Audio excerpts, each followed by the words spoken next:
bienvenue sur Chambal Culture. Aujourd'hui on se retrouve avec une nouvelle vidéo pour parler de l'actualité internationale. On va parler de l'opération militaire russe en Ukraine. On va vous parler des sanctions infligées à la Russie par l'Occident et les États-Unis. Plus précisément, on va parler de fermeture des entreprises occidentales et américaines, notamment la fermeture de Western Union en Russie. C'est ça notre préoccupation aujourd'hui.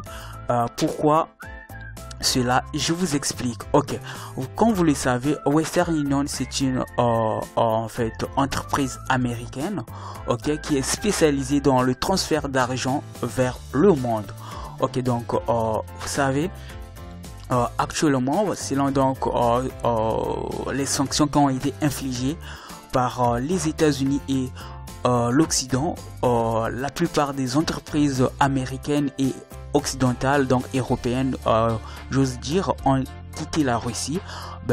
Aujourd'hui, donc hier le 24, c'était officiel, Western Union a fermé ses portes. Ok, quelle est la conséquence? La conséquence que vous regardez, Western Union a fermé ses portes en Russie. La population qui est touchée, ce ne sont pas les Russes. Pourquoi? Je m'explique. Vous savez que Western Union, c'est juste un service de transfert d'argent. En Russie, il n'y a pas une agence Western, il n'y a pas une agence Western particulièrement. Donc tous les services Western sont inclus dans une banque.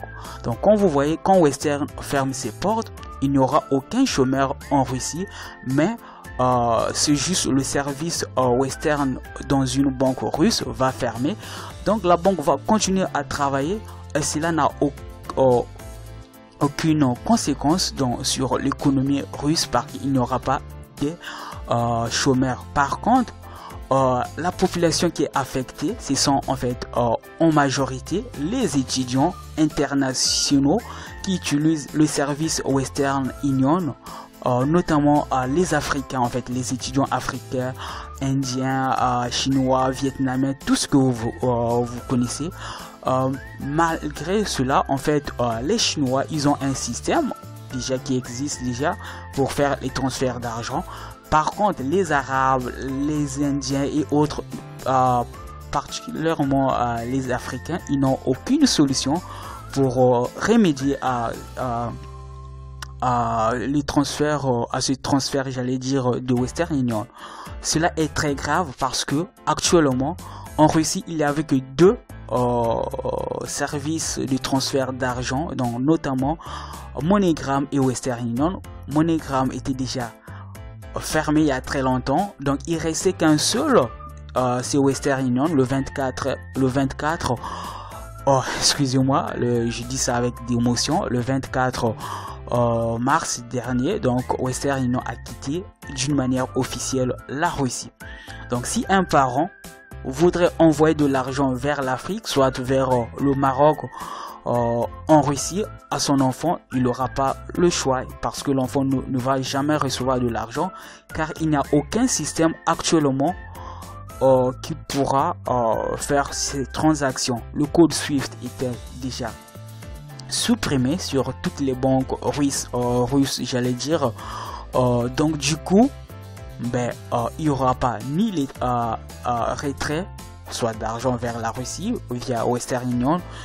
Il n'y a aucune solution actuellement pour les parents ou bien quelqu'un puisse envoyer de l'argent pour que ses enfants puissent payer les études ou bien leurs dépenses quotidiennes. Donc attendez-vous à un moment donné, il y aura plusieurs personnes, plusieurs étudiants qui vont se retrouver dehors parce que Western Union a fermé ses portes.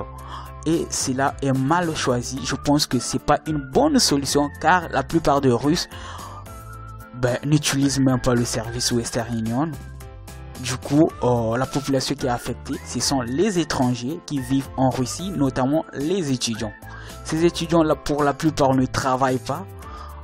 Donc, ils ont qu'un seul soutien, ce sont les parents, ok, qui envoient de l'argent.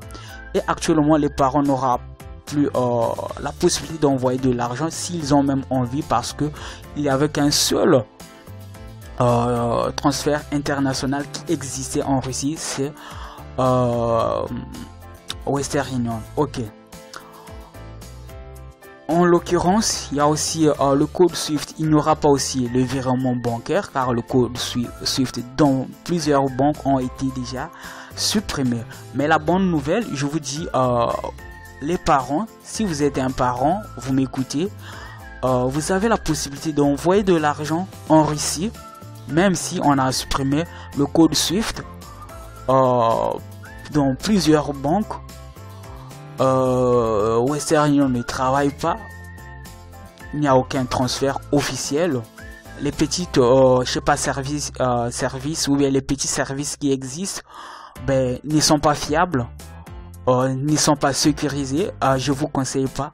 C'est pour cela j'ai une alternative. Ce que vous allez faire, c'est ce qu'on appelle Cyberbank.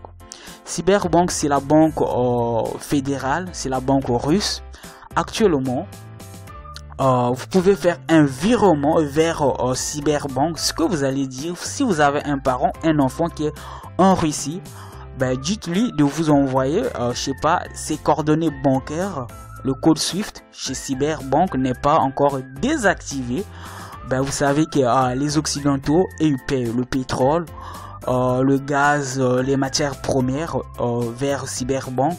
Ils ont désactivé les codes SWIFT sur toutes les banques, hormis Cyberbank et Gazprom. Or, Cyberbank, c'est la plus grande banque, donc c'est la banque de l'État, ok, de la Russie. Cette banque, elle est partout dans la Russie, donc vous pouvez envoyer de l'argent vers Cyberbank en faisant un virement bancaire.